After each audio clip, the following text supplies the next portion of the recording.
All right, who said he wasn't coming back? I'm Buddy Martin. I'm back for another edition of the Buddy Martin Show. It's Tuesday night. That means we got David Whitley, plus, lots of great guests tonight. Time for you to get in there and give us your evaluations. Who does this national championship team look like? Or what does it look like? That's one of the questions I have on the program. Come join us. David Whitley's up next. And then we've got a whole bunch of folks with Shane Matthews, Brenden Martin, all join us right here on the program. So stay tuned. Coming up right here, right now.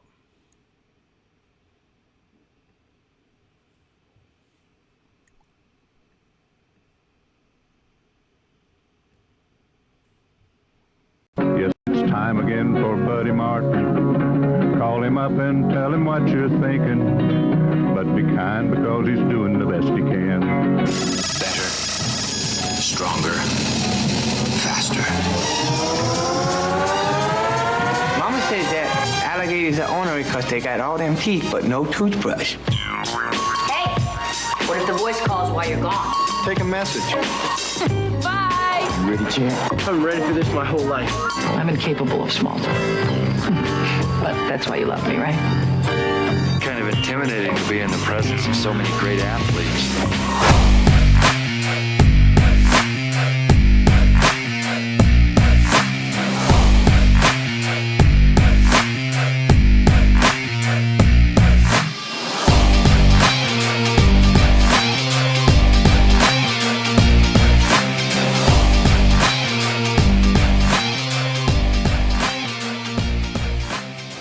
Good evening and welcome to the program. Hope you're one of the ones that dodged the tornadoes today. My day began at 5:15 with my fiance's son, the sheriff of Bay County, calling up and saying, hunker down, it's coming your way. That's how it started out today right here on San Andrews Bay. And luckily we dodged it, but many people did not. If you've seen some of the footage of Bay County, hit pretty hard by those terrible storms that went across the state and, of course, still going up the East Coast. So be safe out there. It's never, you don't expect a storm this time of year. I know I don't. If you grew up in Florida like David Whitley and I did, it's not the hurricane season, but apparently it's the nor'easter season or something. David Whitley, good evening. Good evening. Yes, it was like, felt more like an August day, except for the temperature, than a January day. It did. And I got to tell you how foreign it was to me. You know, when you grow up in a certain area and you're there most of your life, when all those maps come up for tornadoes, they have all these little tiny towns. I know them all. I know every one of them. I mean, every one of them are from, you name it, around anywhere around Palatka and all over down the south, whatever, within 100 miles of my hometown. But when you wake up in a new area like Bay County, I don't know all these little towns.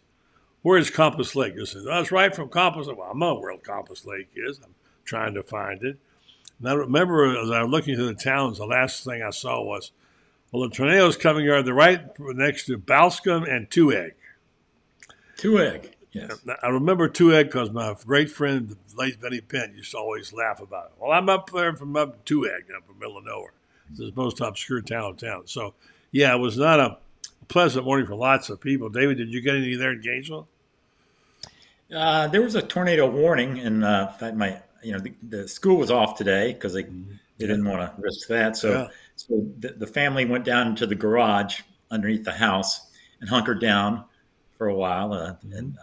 I wasn't there, but they said they were a little worried. One dog is still hiding underneath the steps and trying to talk her out, but she won't do it. But frankly, I blame it all on the college football playoff selection committee for not having two SEC teams in there, and this is it was either this or a plague of locusts was going to descend on us. So, or it could have been the thrown shoe, the curse of the thrown shoe. Yeah. You don't mess with the SEC. So I think last night's game would have been much better if you had another SEC team opposing Michigan as opposed to Washington, which didn't really bring its A game. Yeah, I wrote about that for tonight, and I wrote about it. The fact is that it looked like an SEC team of old. Michigan's team looked like, a Georgia team of 3 years ago. Big, strong, fast, elite athletes. Not just big and strong, but also elite athletes. And I looked at that and I thought, does Florida even look anything like this? And the answer is no. I mean, they just don't look like that. And when you give it up 430 yards to a guy who's trying to win the Heisman Trophy and help you win it, and you can't stop people on fourth down, and you're digging in to try to say something, you have to look at your team and say, okay, something's not right here. Are we not big enough, not strong enough? So I guess that's the reason why all the hires lately, although the new defensive guy from Loren is not one of them, Burton, what's his name? I get it right. And you look at those teams, and what's Billy doing? He's hiring nutritionists and strength and conditioning coaches, right? So maybe that's the reason. I don't know, David. What do you think? Well, I don't know if you caught the interview that Kingsley did. No, Princely. I was going to Princely Umanlane. Princely, who went to Missouri.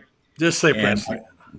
Yeah, and I want to give him credit because I forget who interviewed him now, but he basically filleted the whole weightlifting scheme under Mark Hockey. Said they came in and they wanted to make them into sprinters, and flexible and fast, but that just doesn't cut it in the SEC. I mean, you need to be flexible and fast, but they traded in the emphasis was more on flexibility than power.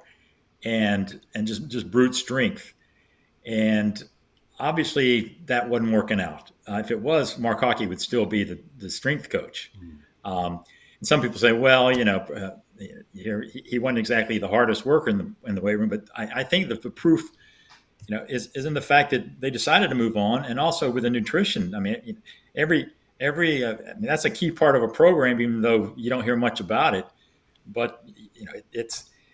I've said something wasn't right because they brought in another nutritionist. So at least Bill's addressing these things. Now, whether these are the answers, I don't know. But there are obviously problems there.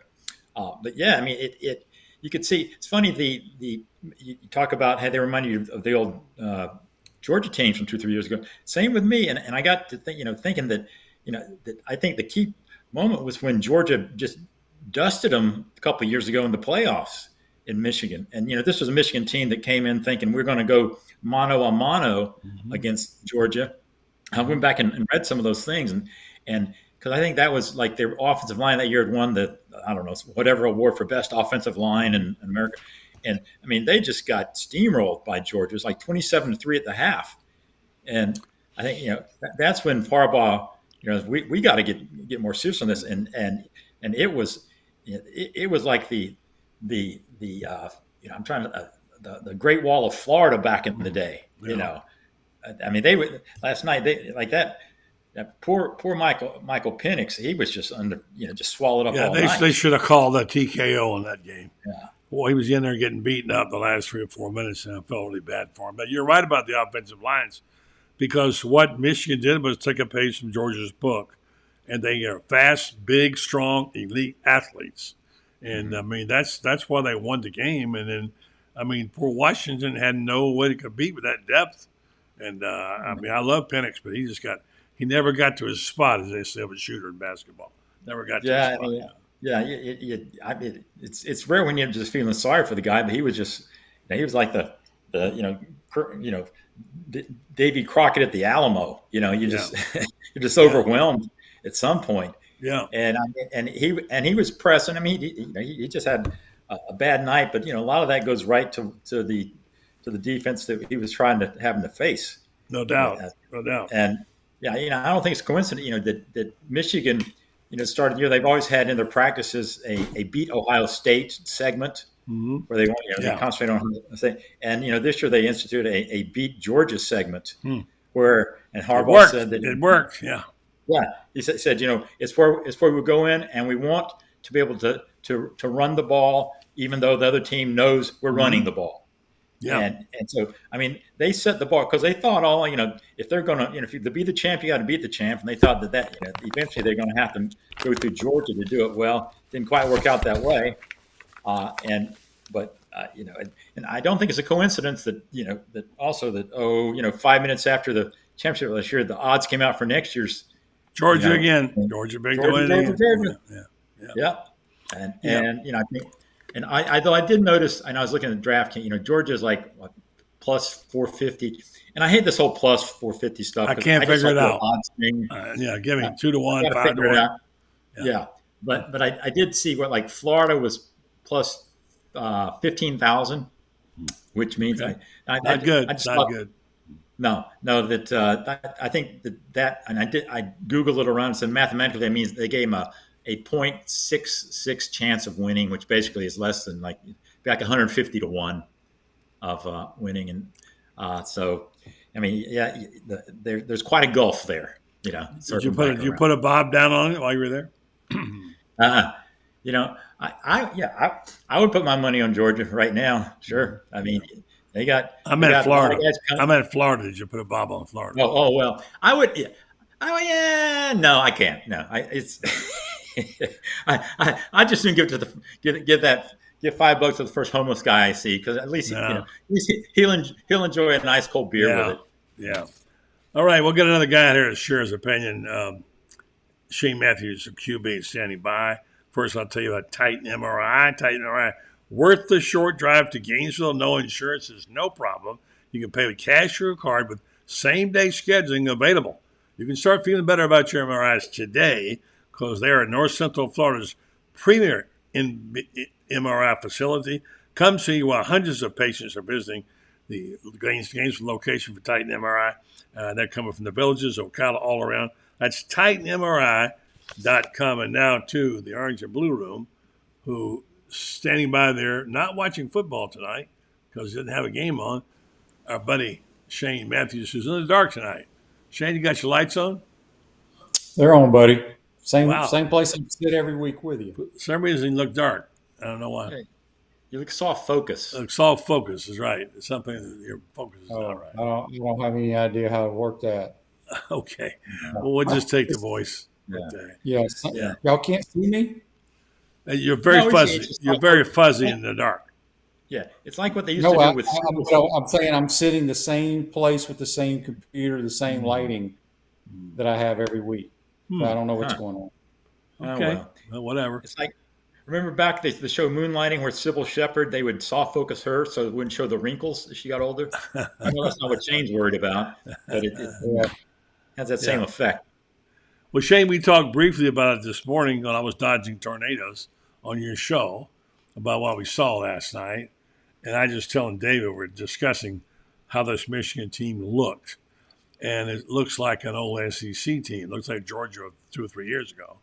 They're big, they're strong, they're fast, they have elite athletes, and they had more of them than Washington did. And I asked you today, would they ever consider taking a quarterback out? It was beat up, and you said probably not, right? No. I mean, look, if you watch good passing teams, quarterbacks take shots. You go back and you watch any quarterback that played for Steve Spurrier, we took a beating every game. You just know that's what's going to happen. Penix was beaten up, but he's a competitor. Didn't play his best game, but Michigan was clearly the better team. No question about that. Did you see the odds today? David and I were talking about the fact that next year's favorite already is Georgia. To no surprise, right? Well, I still think Georgia's the best team in America, even though Michigan's your national champ. I mean, I know what you're saying. I agree, but how do you explain that exactly? Well, I've seen Georgia twice in person, and they're better offense. Michigan's passing game is so bad; it's high schoolish, and they don't throw the ball very well. I still think Georgia's better than Michigan, but oh well. Yeah. That's nothing you can do. But man, that sure would have been a better game last night, seeing Georgia against them instead of Washington. But as you said, that's just not the way. You couldn't get Georgia in once they lost to Bama. Just who are you going to kick out? Nobody. So we'll just lament. But I tell you what, it's going to fuel the last 2 years. Kirby's had to come up with something to motivate his team and not get them. Supposedly not let them get lazy and fat and happy. Well, I don't think there'll be an issue this year because just looking at some of the Twitter feeds of Georgia players and stuff, it's just like when they're watching that game, thinking, they know they should have been there, and they know that they could compete, and are convinced they could beat that team, the Michigan team. What was the most impressive thing you saw about Michigan, Shane? I would probably say their front four on defense, because they anytime you can pressure your quarterback or the opposing quarterback with four guys and not make him very comfortable, and then you drop 7 into coverage, that's tough. And I thought their front four really got after the offensive line of Washington. I was saying to David before you came on, it's like in basketball, a spot-up shooter. You defend him by not letting him get to his spot. They almost kind of did that to Penix in a way, trying to keep him getting to his spot. He can never get his rhythm. You're just a little bit over. And a guy who has as fine a touch as he does, the accuracy, it doesn't take that much to throw him off. Do you think that's what affected Penix? Yeah, I mean, like I said, just pressuring with 4 and dropping 7 is difficult on a quarterback. Most teams you got to bring 5 to 6 to get the pressure there. And anytime you drop 7 into coverage, mix up your coverages, it's going to cause an offense a lot of problems. I made a comment this morning, David, and I'm not one to talk about officiating. Shane knows. He's home of the well, you know too. I don't talk about it very much. But after a while, it looked to me like I saw a number of egregious holding penalties by Michigan that didn't get called. They finally called 1 or 2 in the second half, but they held all over the place. Players are getting jerseys being grabbed. I know it's done all the time, but it seemed like it was more than usual. I'm not saying that's why they lost the game, but maybe ACC officials don't know how to call holding. David, do you notice anything strange about that? No, not really. But I wasn't paying that close attention. I was with a bunch of people, and we were, knocking back and talking to football. Yeah, back, and I was just surprised that it was that close at halftime. Because it felt like it should have been about 27-3 at halftime, and somehow it was still 17-10, and you got the feeling that God, is Michigan somehow going to blow this thing? Just squander, just let them mess around, and somehow they, Penix hits a shot late, and they get it, and I didn't really notice any hold. I mean, they weren't holding enough. If certainly they should have let Washington's offensive line, given them at least one free hold per snap, and make the game more competitive. Yeah, I asked you this morning, Shane. You said you don't notice those things to get into. Let me ask you how you guys felt about Harbaugh at the end. After all, here's a guy that got, $3 million in bonus for coaching half a season. I mean, he gamed the system pretty good if that's what he's trying to do. But he got the job done, and in the end, here he is hugging his dad, hugging his brother, winning a national championship. How did you feel about him, Shane, watching him versus how you felt about him before? It wasn't the same. And what's your take on Jim Harbaugh? Jim's a different dude. I was with him as a rookie. When I was a rookie, we were teammates. He's a different character. He's a good football coach. His whole family coaches, his dad won a national title, I believe, at the lower level. His brothers won a Super Bowl, and now he's got a national title. So it's a great football family. I still don't know what to believe about the stealing signs and all that stuff. Regardless, you still got to tip your hat to them, give the kids a lot of credit for continue playing hard. And they are a good football team. He's built a really good program there. The consensus seems to be that Harbaugh is just ahead of the law, that he got away with what he got away with. And now he can take the money from the NFL and get all scot-free, and whoever's left over in Michigan pays the penalty on that. I don't know how I feel about that, yet I don't understand how he cheated and why he cheated the way he did, supposedly. He maintains his innocence to this day. Said again, he felt so good because he knew he was innocent. Do you either you understand fully what he did other than allegedly having fake TV reporters and filming people's practices? What do you hear about it, Shane? Well, I haven't heard anything about it. They basically said that they weren't guilty, I don't believe.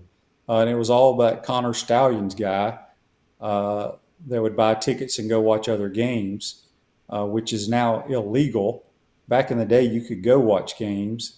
Look, I mean, nobody has proven that they did anything wrong. So I'm sure there'll maybe be more investigations or what have you, but that didn't have any bearing on the game last night.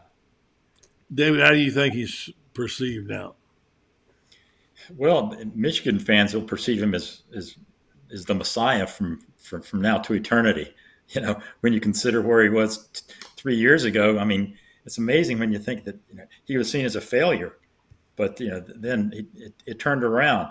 Now, the cheating thing, cheating seems like a you think back to like buy-in players, SMU, cheat. This seems like a minor thing, but because everybody scouts and everybody gets tape, but and I don't know exactly what was going on, but I do know that what they were doing seemed to piss off a lot more coaches than what everybody else was doing. And that when the only thing that even if they did have signs, all you can do is tell a team if it's going to be a pass or a run.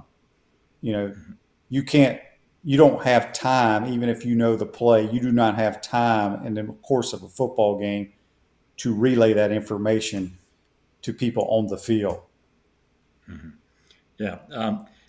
But the video, there was no smoking gun, but like some videos you saw where, Stallions was there seeing what the defense was doing and telling somebody, and everybody on sideline was jumping, either saying run pass kind of thing. Mm-hmm. I don't know. I do know that when they presented them with the, Michigan saying, we'll take you to court, we're going to fight this. And then they presented them with some evidence that they had already had. And suddenly Michigan said, okay, we'll agree to that 3-game suspension for Harbaugh at the end, hoping we'll take this now and and we're going to take all we can now and just to win it this year. And whatever happens, because they're not going to take it away. And so, they got what they wanted. And the silly thing is, if they did cheat, they didn't need to cheat. I mean, because to win, they were better. They didn't need whatever help they might have gotten. Last night, they could have given Connor Stallings a headset, and said it wouldn't have mattered what was going. Whatever Washington was trying to do, Michigan would have had an answer for it. Yeah. You say the money. I think he's got a 10-year, $125 million offer on the table from Michigan. Mm-hmm. So it's not like either way he's going to.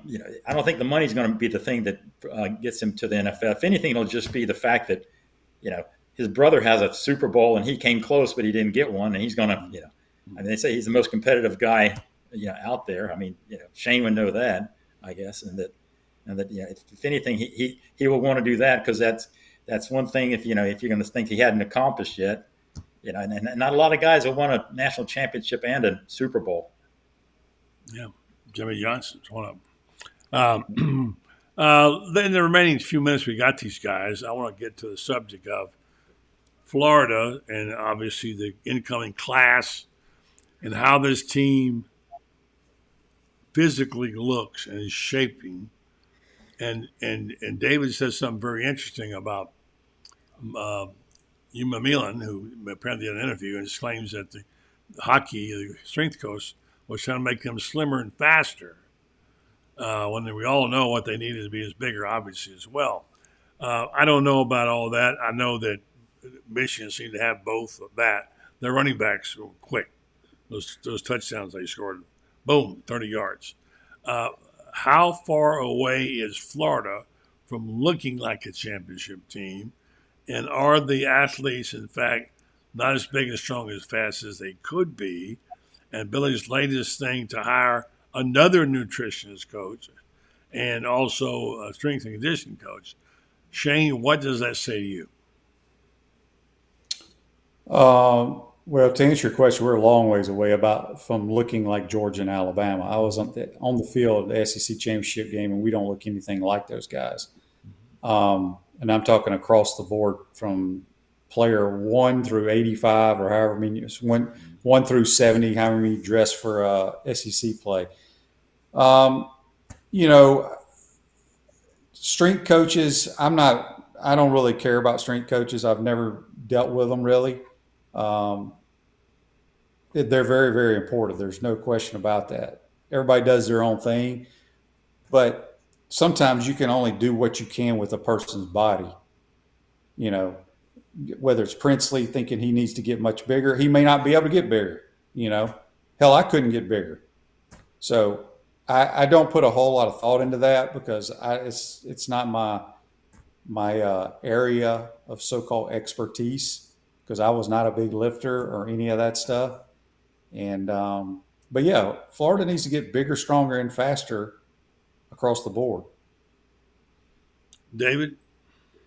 Yeah, I mean, you're going to have to, you recruit guys, but then you see how their bodies come along from when they get as a freshman to senior. And there's this natural maturation, but you gotta stack they say stacking classes. You could see last year that some of the guys that brought in looked like they had potential to be those Georgia type players, the freshmen, but you gotta get 20 guys like that every year and keep getting in and keep developing.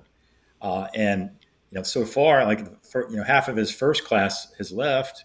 We'll see what happens, going forward. But he's got to. The more guys, big strong high schools you can sign, chances are they're going to turn into big strong college players. But you got to go out there and get them and keep them. Buddy, I've said many times in my 19 years of college and pro ball, there's a difference between being strong and big and powerful in the weight room and then being big, powerful, and strong on the football field. I've seen multiple guys that throw hundreds and hundreds of pounds of weight around that can't play dead in a Western during the football game. And then, you see these little guys that aren't real strong in there, but they have great technique and they just wear out people. So I think it's a combination of both. Just, the weight room doesn't always correlate to being a good football player. If you remember your former coach, Steve Spurrier, when they got hammered by Nebraska in a real beating, the following year he went out and hired a new strength coach and changed some things around. And obviously it seemed to make a difference because they were stronger and faster and played better defense the following year when they won the national championship. And you also had about 9 or 10 or 11 NFL players on that defense too. Well, he had a lot of those the year before too, but they weren't quite ready to play. Right. I personally don't know if being bigger and stronger and faster would have stopped Nebraska that year anyway. Yeah, you may be right. And speaking about the appearances and about how a kid looks, apparently DJ Lagway reported yesterday was greeted by Emmitt Smith. And I wonder why that was so. And I thought about it. He's from Willis, Texas. Willis, Texas is 3 hours away from Dallas, where Emmitt was a great hero. So apparently he showed up there, and the comment Emmitt said, he's a good-looking kid. That's a good face to have. Bentley met the first time on Thursday morning, and Emmitt stood at the end of the tunnel from Florida's locker room, and incoming Gators quarterback DJ Lagway was about to receive the shock of his life. Lagway was told he was there for a photo session after arriving in town with his parents from Orlando, where he played in Wednesday night Derby game. This all came from Scott Carter's story on Gator Bait on Get40Gators.com. Smith waited outside as Lagway opened the door and headed down the tunnel. He did not have a camera. Instead, Pro Football Hall of Fame running back held a Gatorade National Player of the Year trophy. Smith was the first player to win the award 36 years ago as the nation's top high school football player at Scambia. Mexico Lagway, 5-star, of course, at Willis, is the latest. So they had quite a reunion there with those two guys. Pretty classy way to bring in your next superstar, right? Yeah, I think it was a good job by the sports information folks and UAA getting him in here. Mm-hmm. Yeah, Yeah. and the fact that he already signed him, so it wasn't like they had to. He was yet another guy they had to bring in to impress the kids to make him come here. I mean, he was already committed, and yeah, it is a nice change. A year ago at this time, school was showing up, and we're all wondering, doing the "Where's Jaden Rashada?" question. Yeah. Why isn't in class? And so, uh, small progress there. At least we all know, as far as I know, that DJ Lagway's going to class, doing it, and off we go. Yeah, I would say that that's a more comfortable way to greet your quarterback. Now, Shane, before I let you go, they're down to only 2 quarterbacks. Miller now is left. He's transferred. So that means they got a third one apparently yesterday from the Ivy League. Aiden Warner, 6'3", 205 freshman, who took a red shirt at Yale in 2023. He's from Winter Park. What do you know about him, if anything? And do you think that's enough on the roster to have those 3 guys as quarterbacks? They have the preferred walk-on from last year, Parker Lease. I don't know how you pronounce his name. Okay. The kid I think he was from IMG. Okay. They got 4 quarterbacks right now. That's plenty. Yeah. I mean, you only play one. Yeah. Do you get the feeling, and I'll ask the same question to David, and I'll let you go, Shane, and David right after that. Is there a different feeling about the players that are coming on board now enough to change the dynamics of this team, and is it fast enough? Look, the whole season is going to come down to the interior offensive defensive linemen. It's that simple. Florida's got plenty of skill guys, especially on offense, to be really good. Can we block them up? And then can you put pressure on the opposing team's quarterback with your front 7 and especially your front 4 on defense? That's the bottom line. That's football in today's world. All right, Shane, I'll listen to your show tomorrow morning. Who you got on? I got JC and Dr. Pete and Delicato on tomorrow. My man, Dr. Pete. Yeah, I like Dr. Pete. Tell him hello. Good dude. All right, y'all have a good night. All right, Shane Matthews. Pot up with Matthews every morning right here. Thanks, Shane. All right, let's go bring our buddy Franz in for the last. I know you got to go too, David, and I'll let you go in a second. Let's see if I can get to Franz and get some of the same response. Did you want to respond to that question about how these new troops are looking, David? Well, I hadn't seen them myself, other than on TV, or what you're hearing at least. Yeah. Well, I mean, just the Lagway factor is huge. Just having him there and soaking up. And I mean, but Shane's right. If next season depends on Lagway, it's it's not going to be a good sign. But it's going to depend so much more on the other guys, and them. It's way too early to tell. The guys they bought in, those 2, the offensive defensive line. I mean, you don't see a freshman coming in and making much impact. That's very rare on that. So you just hope that the portal guys do, and that's a crapshoot. I mean, you look at the history of the portal on linemen, and it's there's just as many misses, if not more than hits. Even though everybody looks good coming in, but you just don't know. But and just having a Pied Piper like Lagway there, at least it gives the public something to cling to, some hope. Although I don't see him coming in and taking Gray Mertz's job right away, unless he's super duper star. I certainly see him having some extended playing time, and I mean, if nothing else, just some special Lagway packages and stuff. But it as far as a sudden infusion of talent that's going to turn it around fast, there's no turning any ship like this around fast. All right, so good evening, your friends. I'm going to say good night to David, and I'll ask the question. But as you go out, and Franz can grab it, did you listen to the press conference that the AD had a couple of days ago? What was your take on it? A lot of people said he handled the whole stadium expansion thing well. What's your thoughts, David, about that? I didn't hear the press conference. Scott had a press conference on this. News to That's me. what they said. There's somebody was online. I don't know. Yeah. Maybe it was just probably was done by Florida. He talked to Andy Staples, and that's what everybody got it from. Oh, okay. Okay. Was there any news on the stadium that we didn't know? The comment was he made, and he was getting kudos for by some people I saw. I didn't see the interview, so I shouldn't say it was. Franz, you may know this, is that they said they're not going to reduce the size of the stadium. That was what I got from it. Size or the seating?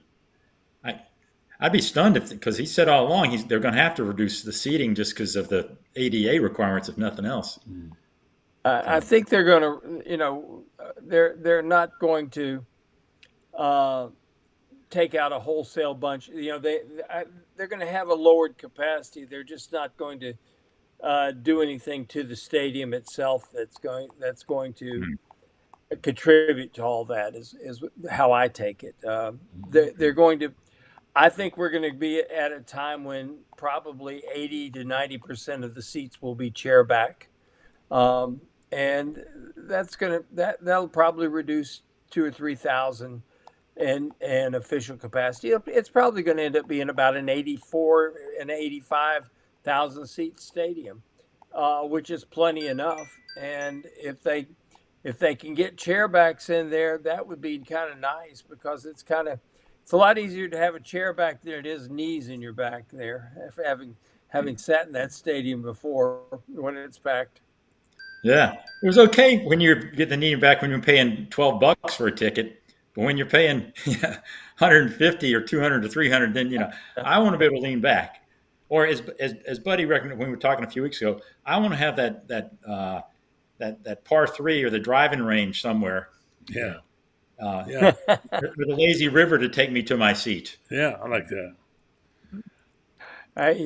Maybe we need to do what they do. Where is it out in Arizona at the Diamondbacks Park? They have you could pay tickets to have an inner tube in the swimming pool out in right field. I'd go for that.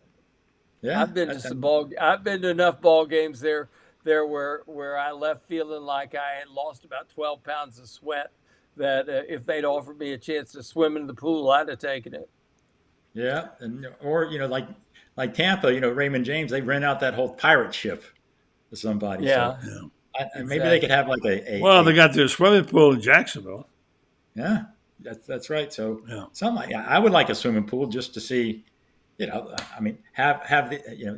a sorority of the week at the swimming pool. And, that would be good.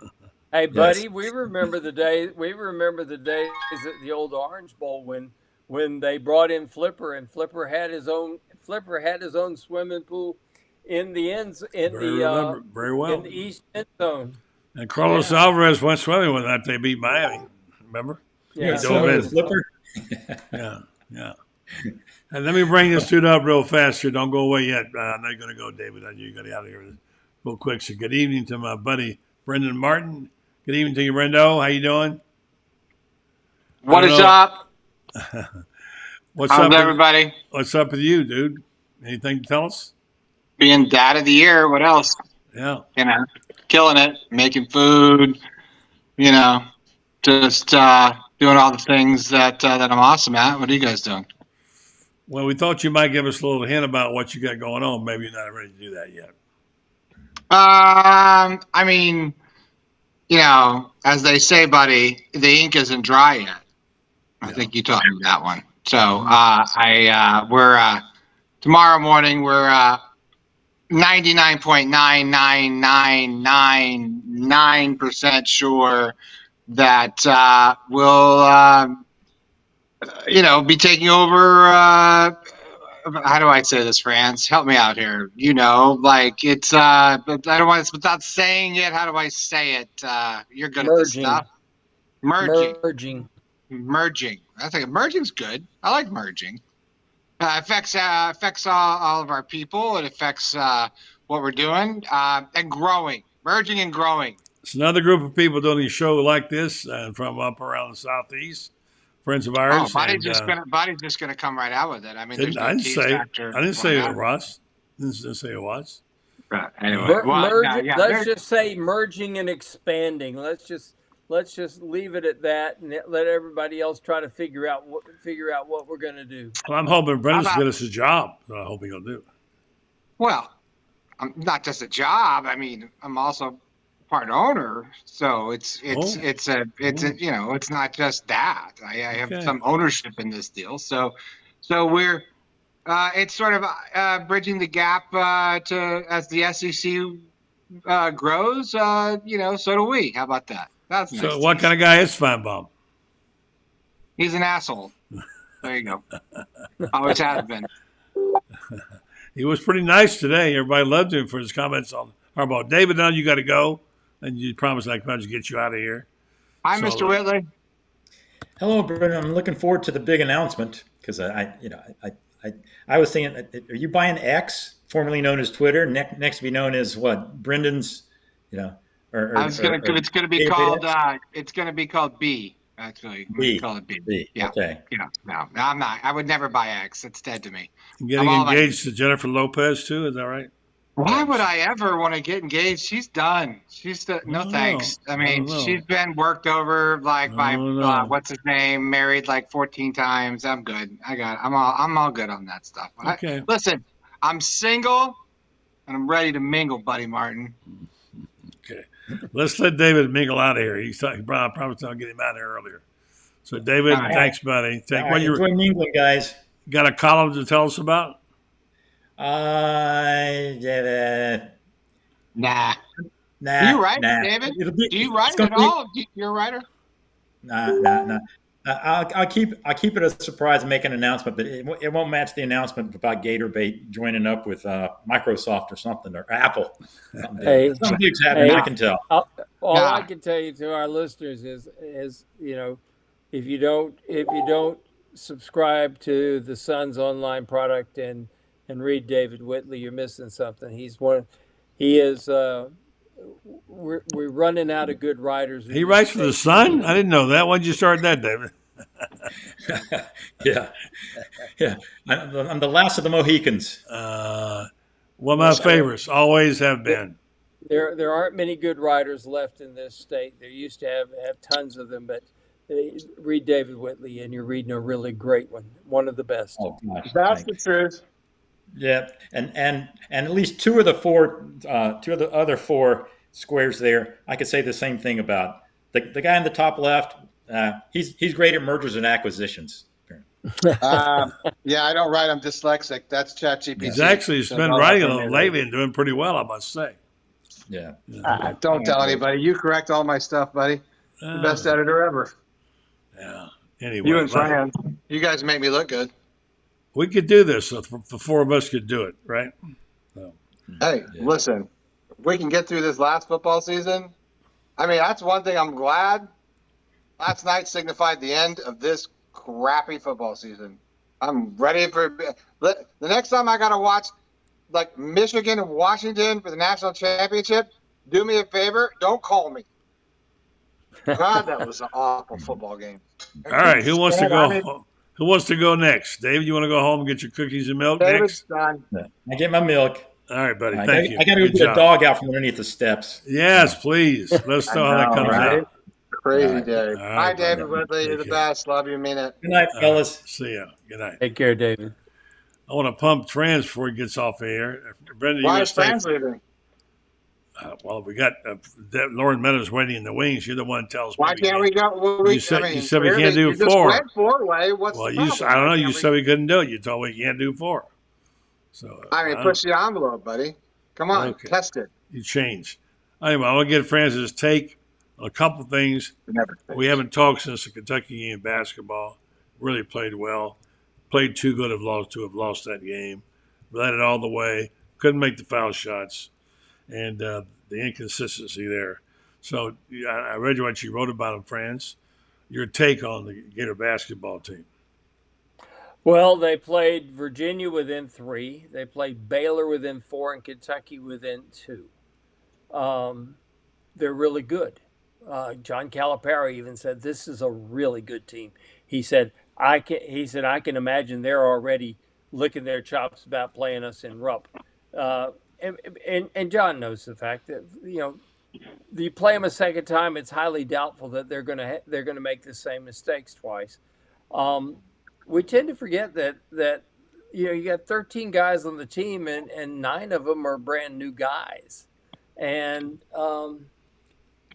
in a lot of respects, they're still learning how to play with each other and stuff like that. What you see now, and I said this back in November, what you see now is not going to be the same as you see in January. What you see in January is not going to be what you see in February either.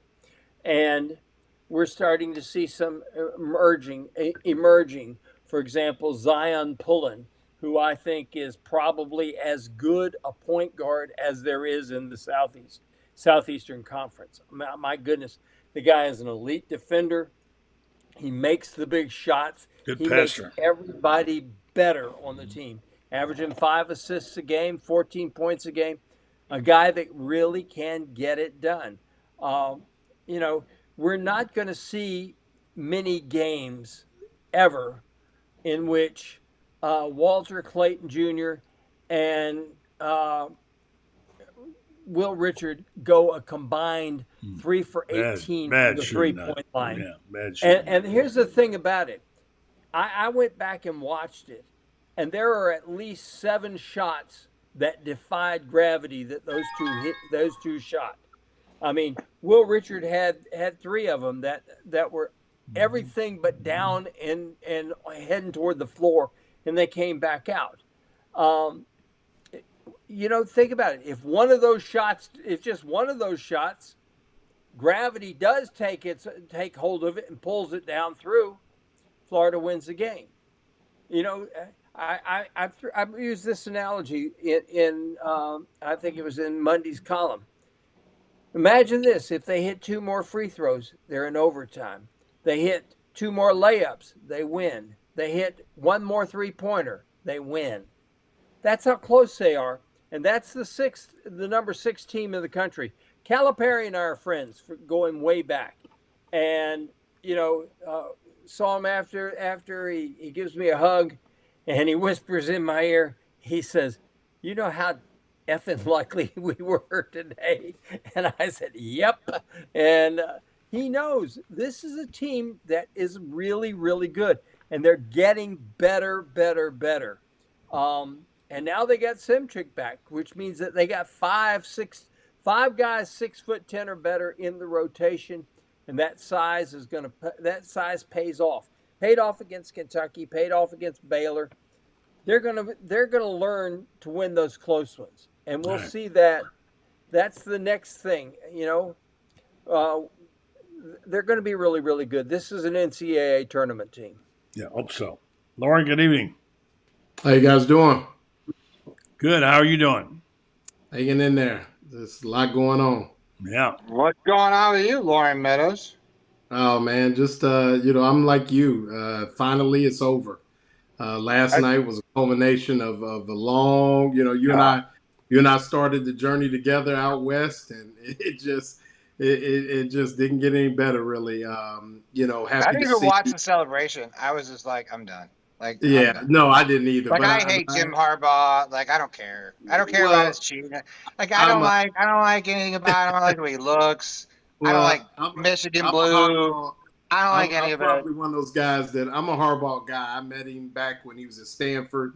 Found him pretty engaging, and but also, being a Midwest guy, Michigan had quite a few guys from Midwest high schools on their team, and sometimes, the Midwest high school football gets overlooked sometimes. So it was good to see some guys out there playing. One of the guys, local guy, last name Moore, was starting at safety for Michigan. He's from the school I coached at much after I left. But so, it was good to see, but just kind of glad that's over. Florida's got some things cooking, like Franz said, basketball, and get into some of those spring sports.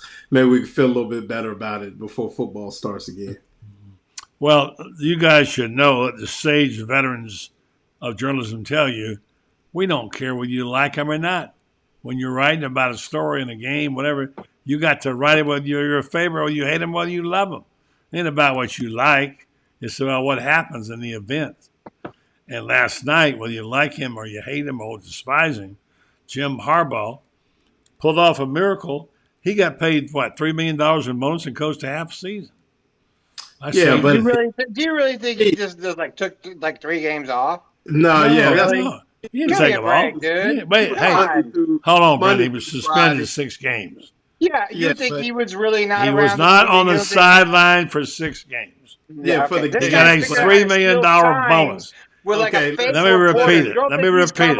Let me repeat it again. He was on the sideline, not on the sideline for 6 games. He got a $3 million bonus. Buddy, this is why I got away Fact, with everything. Period. As a kid. That's just a fact. This is why I got away with everything. Let the resident coach tell you how this works. You don't win games on Saturday. You win games Monday through Friday. And that's when he was there. Through the game planning. Hang on. Who was the coach at Michigan this year? Jim Harbaugh. What do the record books say? Jim Harbaugh. Who was undefeated? Okay. Right. And he got a bonus for it. That's all I'm saying. I'm not trying to make excuses for people. I'm talking about the fact. You're not going to talk over me. They're talking about the facts. The facts are facts. Friends, help me out here. It's what happened whether you he like doesn't it like or not. Harbaugh either. Well, Doesn't matter. here's the thing. He's dedicated to the craft. Jim's a jerk. I mean, he really is. But I can tell you this: he's a hell of a football coach. And absolutely. Here's the thing about it: the press. He's a jerk to the press, and there's no denying that. The kids who play for him, the parents of the kids who play for him, they think he invented crushed ice. I mean, they think he invented sliced bread. They love him, and they believe strongly that if a bullet were coming toward one of their kids, he would leap in front of that bullet and take it himself. That's how strongly the parents of the kids and the kids who play for him believe in this guy. Now, we may not like him personally. We may think like I do. I've dealt with him, and I think he's a total jerk. But I know this. Greg Madison, who coached here at UF, one of the closest friends of all the Harbaughs, says, once you get to know Jimmy, he says, greatest guy in the world. Says if you are his friend, there is nothing he won't do for you. I think we've also seen some changes in him. I don't know if you heard him on post game last night. Talking about locker room comments. Talking about his own faith journey and how it has changed him. There's a lot about him. He's a complicated guy, and maybe what we've seen of him is scratching the surface of who he really is. But I can tell you this much: whether we like him or dislike him, one thing about it. Only one coach went 15-0 this year, other than the one at South Dakota State, who was a pretty good football coach in himself. It won the Division I AA title. Only one coach went 15-0. We can argue till the cows come home that maybe Georgia could have beaten Michigan, and I think they would have. Head-to-head, I think Georgia had a bad day at the office and paid the price for it. But happens in the NFL. Happens in the NFL all the time. I mean, I think that, the biggest thing is you got to look at it from what the man's craft is. The man's craft is to coach football. And like Franz said, he can absolutely get it done. I mean, Franz, this.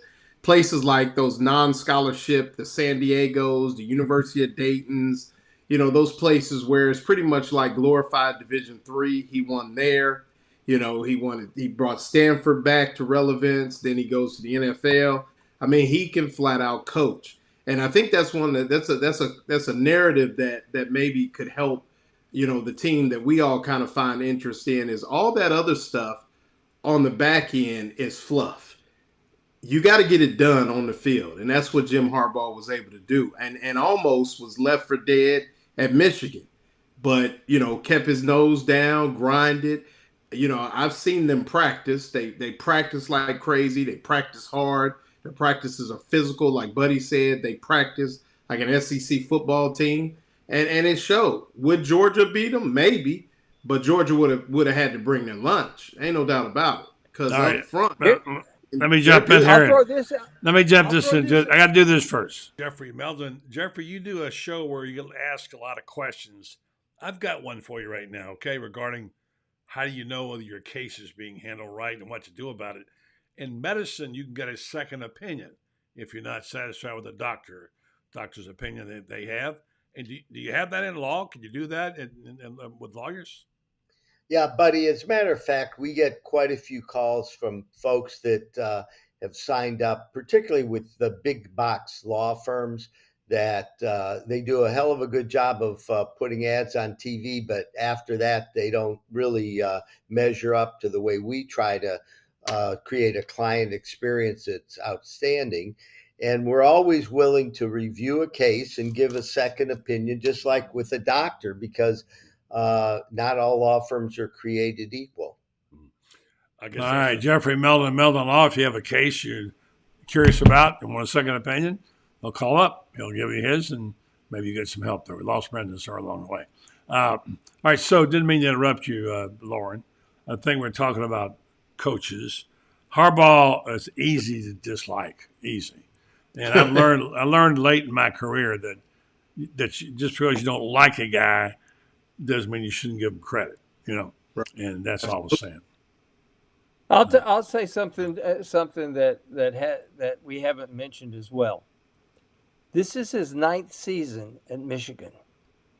He was hired to win national championships and beat Ohio State. He didn't beat Ohio State until year 7. They stuck with him. Now, yeah, he won 10 games, etc., like that. Should have. It's almost impossible not to win 10 games a year at Michigan, playing in the Big 2 plus however many else equals 10 in that league, and it's a Big 2 conference. You could call it 2.5 because Penn State kind of shows up a little bit, but they always lose to Ohio State and Michigan. The reality is this: he got hired to win national championships. He's waded through poop, 10 miles of poop and everything like that. And in year 9, he delivers the national championship. About Michigan sticking with their guy when a lot of people were saying, fire him. He even took a $3 million a year pay cut at one point in time. Not enough credit is given to Ward Manuel for sticking with his guy, for the University of Michigan for sticking with their guy, and it paid off. I bet he got the $3 million back. What do you think? Oh, I guess, and you look at this. This is just the 3rd national championship won by the Big Ten in this century. It is just the 4th national championship won by the Big Ten since 1990. Mm-hmm. Wow. You think about that. That is a long damn time. And Michigan stuck with this guy. Meanwhile, you look at this. Texas A&M spent $77 million to fire their coach in year 7. And the way he was recruiting, who knows? Maybe they next year would have been their turn the corner year, etc., like that. We're seeing coaches get canned all the time, and I gotta give credit to Michigan for sticking with their guy when he spent 5 years, getting beat by Ohio State, and the only reason he didn't get beat in year 6 by Ohio State is they didn't play. That was the COVID year. Mm-hmm. Since COVID, he's 3-0 against Ohio State. I give credit to Michigan for that. All right. Final thoughts we wrap up tonight. Because got to matter for something. I thought about that when I watched Michigan. They look a lot like Georgia 2 years ago. They got the skilled athletes. They got the speed and strength and whatever as well. But what should Florida's team look like? And can it get in shape soon enough to be competitive in the SEC? Loren. I mean, they gotta hit it on all three phases. I mean, they got to get better schematically. They got to get better in the weight room. And I really, I mean, we only get a sample size, but I just don't think they practice very hard. It looks like a team that comes in very unprepared, not ready to play physical football on a weekly basis. From time to time, they look very physical, but on a consistent basis, I just really think that that's where they go. And, I think that, a change in strength coach can bring attitude and a level of physicality. But, like I keep stressing, that Monday through Friday has got to be sharper. And, too many mistakes made. I think when you practice hard and you play hard, or you practice hard and you practice fast, you eliminate some of those mistakes that we see that just can't happen, because you're not going to run the gauntlet that way.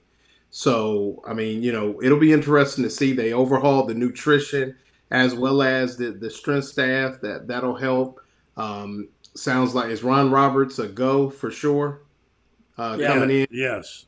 So if he, that's basically the father of the creeper. So, I mean, maybe they can get it coached up and to communicate, because I really think there was a disconnect on defense from front to back with some of the things that were going on defense. And I mean, and yet and still they should have beat, Missouri, who I saw them way too early, is in the top 10. And that's laughable in some ways that Missouri's there, or it means that, Florida could be better next year. So, I think that's where they are. And that's what spring ball is for. That's what these off-season workouts are for. And, it's not going to be built in a couple weeks. But the beauty of it is they don't suit up until September, I think the 5th. So they got a long way to go, and they got time to do it. So we'll see. France? I think this, everybody is talking about, next year's make or break for Billy. And in some respects, I think it is.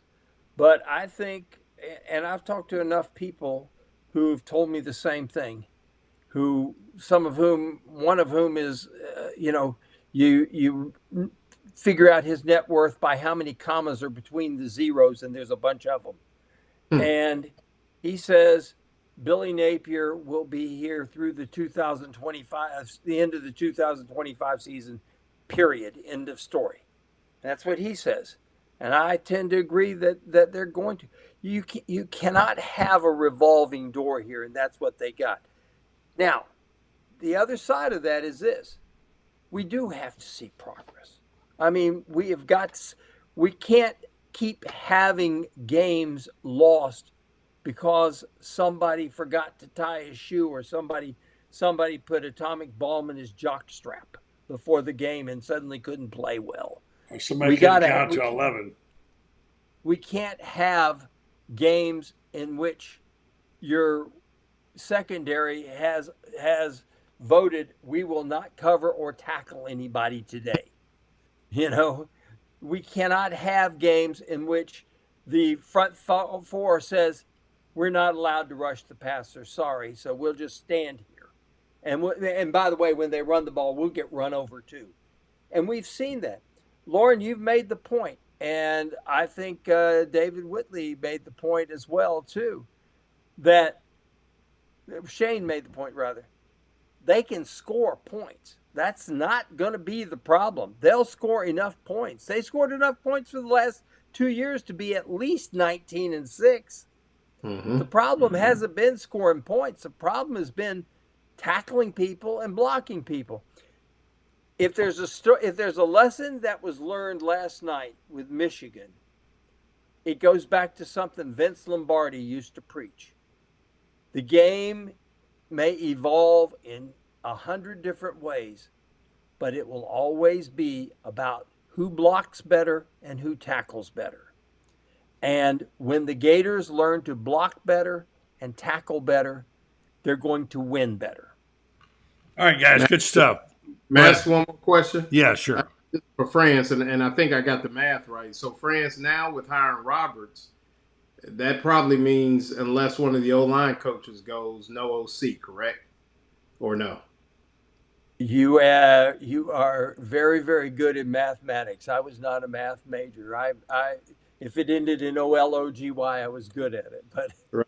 But I think that, that's ATH and I, or calculus and I, or right. statistics and I, Yeah. But Buddy knows the feeling. I know the feeling because I have to ask Franz to do my math. Franz, can you add this up? I can't get the right numbers here. That's how bad But I off think I that's am. one of the things that has been missed by the Roberts hire is that the math, at least if they don't get rid of the other O-line coach, there will be no offensive coordinator, and that's just facts. Well, what it Right? says is that Loren goes back to what you say. They're confident they've got the right mix and they can score the points. Yeah. There was. Let me throw. I know we're running over, but let me throw one other thing that was. I think a lot of people missed. Richie Leonard transferred. What does that say? That Richie Leonard transferred. It says that this O-line is going to do an overhaul like we haven't seen before. Here's what I'll predict next year. The new guy from San Diego State is going to play. All right. The new kid from Arkansas is going to play. Austin Barber is going to move inside. Damian George is going to move inside. And it's going to be either Slaughter or Najee Harris is going to be the center. My bet would be Najee is going to be the center. That would be my guess right there. And it's going to be a monstrous offensive line because I would be willing to bet you that Najee Harris shows up about 330 very toned pounds next year.